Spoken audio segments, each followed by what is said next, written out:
It's just gone lunchtime. This is the third and final hour of All Angles here on eNCA. Good afternoon, I'm Masego, Rahlaga. So we've been following numerous stories for you throughout the course of the day. Many of them have had developments by now. So if you've just joined us, here's how far those stories have advanced at lunchtime.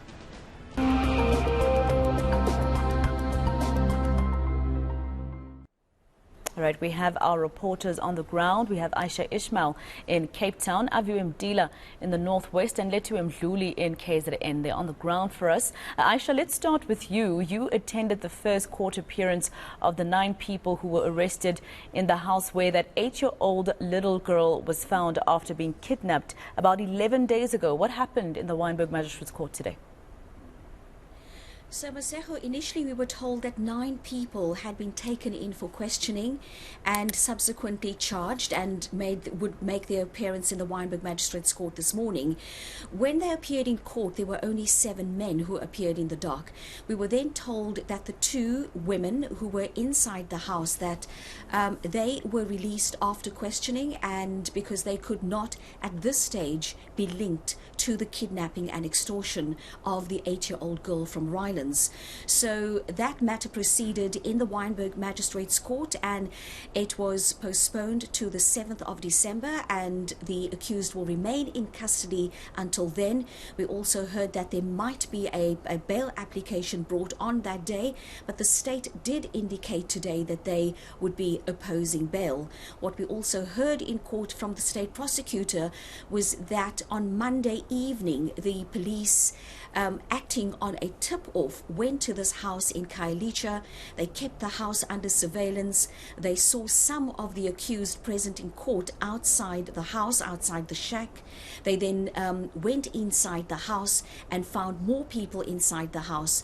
The suspects, or the accused, before court tried to escape, but police managed to arrest them, and it is for that reason that they were charged and appeared in court today. And as I said, the charges that they would be facing would be kidnapping and extortion.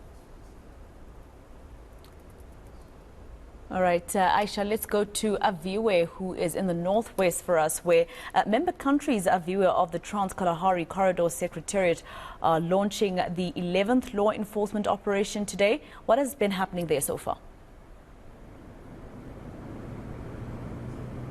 Afternoon, Masego, and it's been very busy on the N4 here, just on the sidelines of Rustenburg. As you can understand, many law enforcement agencies gathered, of course, as part of the Trans-Kalahari Corridor Secretariat. You remember the member states there being Botswana, Namibia and South Africa, and they're monitoring the traffic moving in and out of these countries. You do understand, of course, this is an economic route headed to Botswana and Namibia, so they have those stringent measures in place just to check what sort of cargoes, especially the trucks and the more larger vehicles that go through here. In fact, just to get an indication of what's been happening, I am joined by the national chairperson of the Trans-Kalahari Corridor Secretariat. But before we touch on exactly what's happening here, sir, I see there's a car that stopped there with police. Maybe first explain what's happening there, and then also tell us about the operations here today, the importance, what you're looking for, and just your achievements today.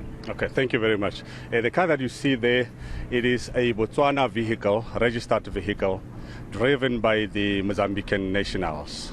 Now, when we stop them in the operation, as part of our integrated approach, that the owners of or the drivers of the vehicle, the occupants of the vehicles, do not have the necessary documentation in identifying or linking themselves with the vehicle.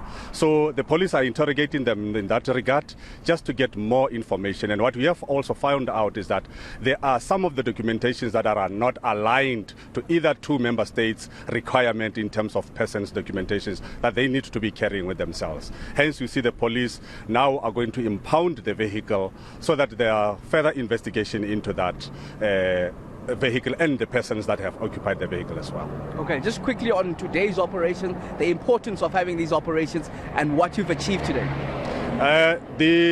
We have started yesterday a full force operation, and our purpose of this operation is to deepen integration for Africa's development.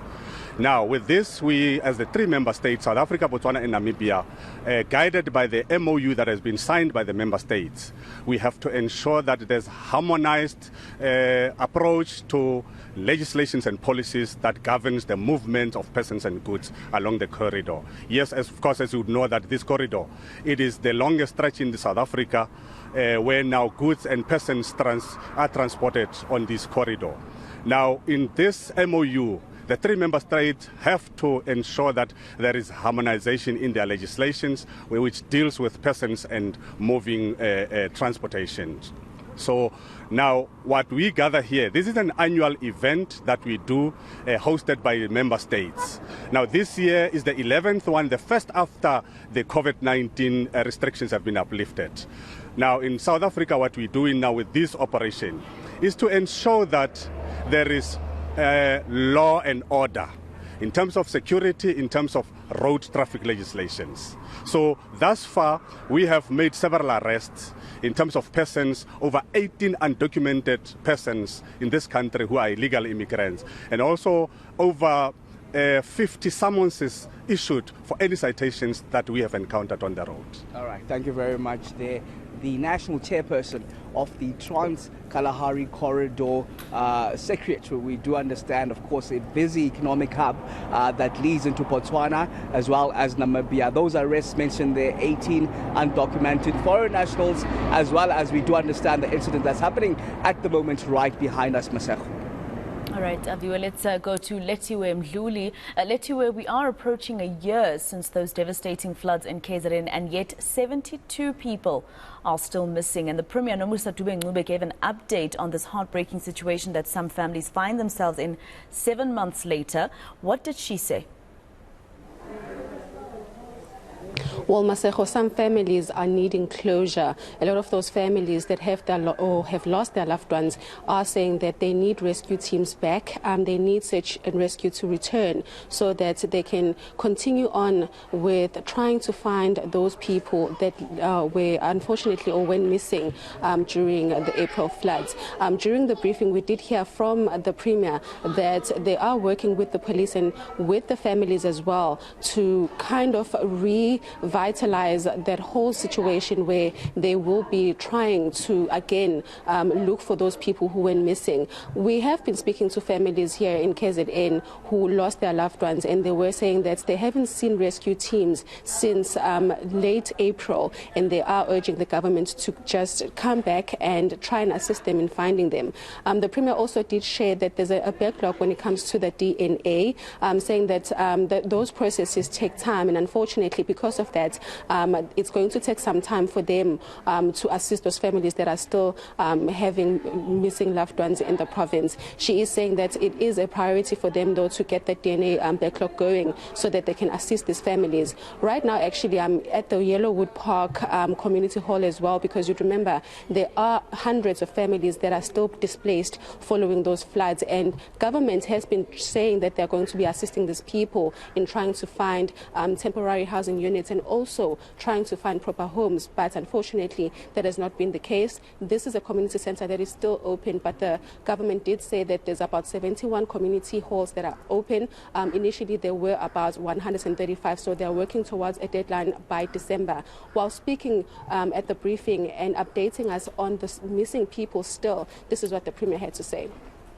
We are still sitting with a challenge around 72 missing people. The DNA services are being rendered by the South African Police Service. Recently, 8 DNA results came positive, which was quite a positive things from our sides and the families that are affected.